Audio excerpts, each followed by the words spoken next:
Assalamu alaikum wa rahmatullahi ta'ala wa barakatuh.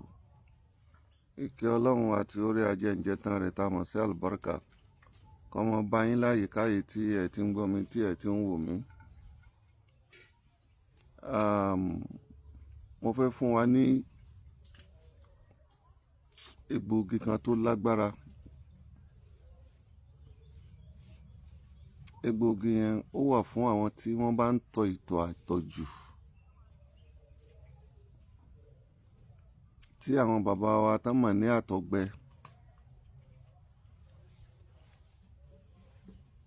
Ẹlòmíì kò ní hypertension.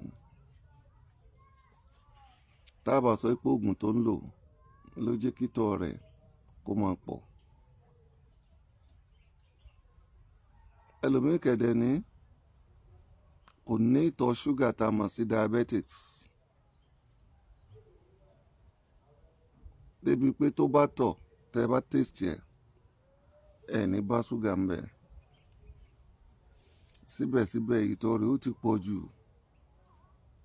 Lálẹ́ kílẹ̀ tó mọ́ ó lè tọ̀ tó ẹ̀ẹ̀mẹ́fà. Ó lè tọ̀ tó ẹ̀ẹ̀méje. Tó bá kéré tí ó bá tọ̀ ní ó tọ̀ lẹ́ẹ̀márùn-ún kílẹ̀ tó mọ́. Nǹkan burúkú ni. Nítorí pé gbogbo omi ara ló ń tọ̀ dànù yẹn. Lẹ́yìn ìgbà tó bá dẹ̀ ti tọ̀ omi ara dànù tán,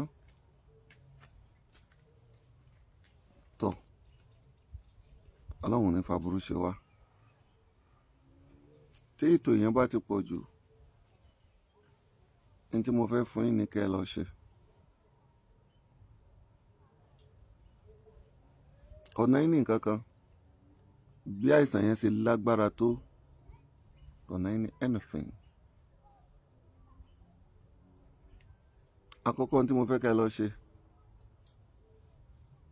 Ẹ lọ wá ọ̀mùnú ewé ìyeyè.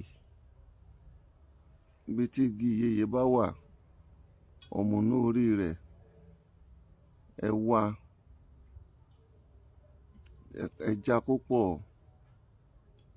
Ẹ lọ̀ kó kúnná. Tẹ́ ẹ bá ti mú, ẹ lọ̀ kó kúnná dáadáa. Ẹ wá po òrí mọ́. Tẹ́ ẹ bá ti po òrí mọ́, ẹ sọ fẹ́ni yẹn kó máa tọ́ déédéé síbi ọmọ kékeré kó máa fi sínú ẹ̀kọ́ gbóná kó máa mú. Látijọ́ náà lágbára Ọlọ́run, lágbára Ọlọ́run. Nígbà tí ó bẹ lò ó láàárọ̀, lálẹ́, orí pétọ̀ yóò stop. Tí ó máa tọ̀ normal. Ẹ gbìyànjú ẹ̀ wò. Ẹlẹ́ẹ̀kejì bí rẹ̀ tẹ́ tún lè ṣe. Ẹ lọ wá egungun màálù. Egun ẹsẹ̀ màálù tàbí apá tàbí bìkan tẹ́ bá sá ti rí pé egun màálù nìyí o. Ẹ lè bẹ àwọn alápatà. Ẹ wá kó egun màálù yẹn. Ẹ kó sínú agbada. Ẹ fi odidi atare kan ẹ fi lé. Ẹ jó kẹ́ ẹ lọ̀ kó kúnná. Mo máa ń sọ fún yín pé tẹ́ bá fẹ́ lo oògùn, ẹ máa lọ̀ kó kúnná dáadáa nítorí kó má bàa affect kidney yín. Ẹ lọ̀ kó wà powdered. Tẹ́ bá ti lọ̀ tán, nígbà tó ti jóná yẹn, ẹ rọ́ sínú ike kan tàbí nùngù kan. Inshallah Rahman. Ẹ máa bu síbí kan. Ẹ máa fi mu ẹ̀kọ. Síbí ọmọ kékeré. Ẹ máa fi mu ẹ̀kọ láàárọ̀, lálẹ́. Lágbára Ọlọ́run ìtọ̀ yẹn yóò dáwọ́ dúró. Ètò ń tọ̀ lẹ́ẹ̀mẹ́fà lẹ́ẹ̀méje kílẹ̀ tó mọ́ yẹn, ó máa stop. Lẹ́yìn èyí, tó bá wá rí wípé bó ṣe ń ṣe yẹn, ìtọ̀ yẹn àti rí àwọn egbòogi yẹn kò yí sì fún ọ níbi tó wà. Lọ já ewé kan tá ń pè ní ewé pín. Sandpaper leaves. ewé pín kó já kó pọ̀. Tó bá fẹ́ já nígbà tó òòrùn bá ti ràn dáadáa tí àwọn kòkòrò tó wà lára rẹ̀ ó ti sá kúrò. Gbogbo ewé tẹ́ bá fẹ́ já ẹ jẹ́ kó òòrùn máa ràn dáadáa. Kó wá já ewé yẹn, ewé pín nìkan ni o, kó sínú agbada. Tó bá ti kó inú agbada, lágbára Ọlọ́run fi odidi atare kan kún kó jó papọ̀. Tó bá ti jó tán kó lọ kó kúnná.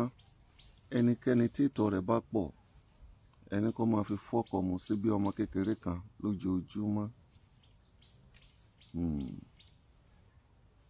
Ọlọ́run ní fàìsàn burúkú ṣe yín. Ṣé o mọ̀ pé tó bá ti di pé èèyàn ń tọ̀ léraléra lálẹ́ kílẹ̀ ò tó mọ́, ẹni yẹn ò ní gbádùn oorun. Dídìde tó ń dìde yẹn, tó ń dá oorun mójú tí ò rọrùn sùn yẹn, ó possible kó trigger blood pressure ẹ̀. Ọlọ́run ní fàìsàn ṣe wá. Àánú Ọlọ́run àtìlẹ́yìn rẹ̀, Ọlọ́run ó jẹ́ kó máa bá ẹnì kọ̀ọ̀kan wa. Ọlá Muhammad Aminullah. Ní ìparí, ẹnikẹ́ni tó bá ń wá ìtajà, mo mọ̀ọ́mọ̀ fún yín ní rẹ́mẹ́dì méjì yẹn síwájú ni. Ẹnikẹ́ni tó bá ń wá ìtajà, òun gbọ́jà ká ṣọ́ọ̀pù kọ̀tà, òun gbé kinní kan kọ̀tà. Mo ti fún yín náà rí tẹ́lẹ̀tẹ́lẹ̀ rí. Ẹ lọ wo ewé ọ̀mísínmísìn gógóró. Ọ̀mísínmísìn gógóró, ewé nìkan ni o. Kó wá wá àgbọn tó bá lómi nínú, kó o fomi àgbọn kó o fi gbó dáadáa. Tó bá ti fomi àgbọn gbó tán, wá lọ́fíńdà tó bá wù ọ́. Kò bá sí ọ̀nà ńlá, kò bá sí dáńdù àlà, kò bá sí ẹni wọ̀n. Kó wá kó fi méèsì rẹ̀ kó máa fi rárá lọ sí ṣọ́ọ̀pù ẹ̀, máa fi rárá lọ síbi tó ti ń tajà. Lágbára Ọlọ́run ó bá ta ọjà náà. Tí ìtọ̀ yẹn ó lágbára gan o, ẹ má fojú di o, ẹ má wò pé nǹkan ẹyọ kọ̀ọ̀kan làlájì fún wa o. Ẹni tó bá dán oògùn yìí wò yóò padà pè mí tí ó dúpẹ́ lọ́dọ̀ Ọlọ́run. Mo mọ̀ọ́mọ̀ fi sílẹ̀ fún wa ni. Ọlọ́run ní jẹ́ ká àìsàn burúkú ó ṣe wá. Orúkọ tèmi TMP, Traditional Medicine Practitioner, Alhaj Adéagbo Kamaldeen Raji ní orúkọ mi. Ọmọ bíbí Òṣogbo ni mí, Òṣogbo náà ní iléeṣẹ́ mi wà. Ẹ lọ sínú profile mi. Àánú Ọlọ́run ọmọ bá yín. Nọ́mbà mi 08037199363. 08037199363.